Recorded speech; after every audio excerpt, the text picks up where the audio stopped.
તો સીઝફાયરના સમાચાર વચ્ચે કચ્છ જિલ્લામાં હાલ અજંપા ભરી શાંતિ જોવા મળી રહી છે। રાત્રિના ટાણે 12 જેટલા ડ્રોન દેખાયા બાદ હવે શાંતિ જોવા મળી રહી છે। સરહદી વિસ્તારોમાં પણ શાંતિનો માહોલ છવાઈ ગયો છે। જો પાકિસ્તાન નાપાક હરકત કરે તો તે સામે તંત્ર અત્યારે એલર્ટ મોડ પર છે। પાકિસ્તાનની નાપાક હરકતોનો જવાબ આપવા સુરક્ષા એજન્સીઓ અત્યારે સ્ટેન્ડ બાય જોવા મળી રહી છે।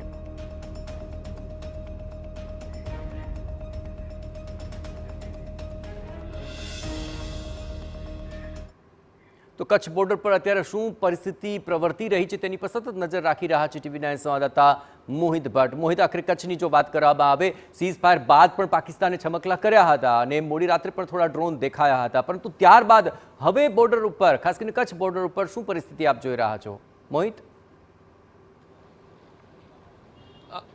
जयेश, भारत और पाकिस्तान वच्चे सीजफायरનું ઉલ્લંઘન થયા બાદ ગઈકાલે જે રીતે 12 જેટલા ડ્રોન છે તે જોવા મળ્યા હતા। જો કે ત્યારબાદ રાતભર આ જે સરહદી વિસ્તાર હોય, હરામી નાળા સહિતનો જે આંતરરાષ્ટ્રીય બોર્ડરનો વિસ્તાર હોય, આ દરેક સ્થળે અત્યારે અજંપાભરી શાંતિ છે તે જોવા મળી છે। જે રીતે પાકિસ્તાન દ્વારા ગઈકાલે આ નાપાક હરકત છે તે કરવામાં આવી હતી અને આ જે ભારતીય સેના છે તેમના દ્વારા જડબાતોડ જવાબ છે તે આપવામાં આવ્યો હતો। જે નાપાક હરકતના ભાગરૂપે જે ડ્રોન મોકલવામાં આવ્યા હતા તે ડ્રોનને તોડી પાડવા માટે ફાયરિંગ કરવા સુધીની કાર્યવાહી છે તે જે ભારતીય સેના છે તેમના દ્વારા કરવામાં આવી હતી। ત્યારબાદ હવે અજંપાભરી શાંતિ છે તે અત્યારે કચ્છ જિલ્લામાં જોવા મળી રહી છે। સરહદી વિસ્તારોમાં પણ શાંતિનો માહોલ છે તે જોવા મળી રહ્યો છે। આપને હું દ્રશ્યો બતાવવા માંગીશ, ભુજના મુખ્ય બજારના દ્રશ્યો છે કે તમે જે રીતે અત્યારે જોઈ રહ્યા છો કે લોકોનું જનજીવન છે તે સામાન્ય બન્યું છે।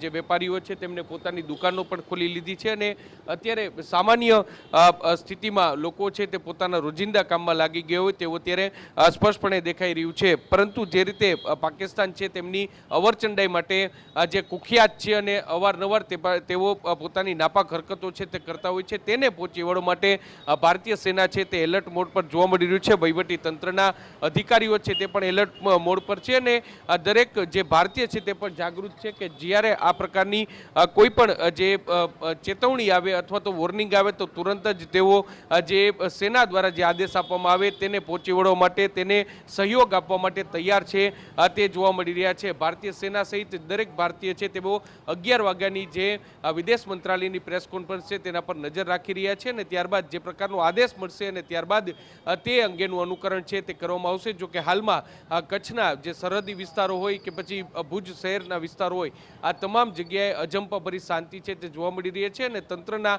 આદેશની સૌ કોઈ રાહ જોઈ રહ્યા છે। જી બિલકુલ મોહિત, તમામ ગતિવિધિઓ પર આપ નજર રાખતા રહેજો। તો હવે સીઝફાયરનું ઉલ્લંઘન થયું અને ત્યારબાદ તમામ એજન્સીઓ તો એલર્ટ મોડ પર હતી જ, પરંતુ હવે અજંપાભરી શાંતિ આ વિસ્તારની અંદર જોવા મળી રહી છે।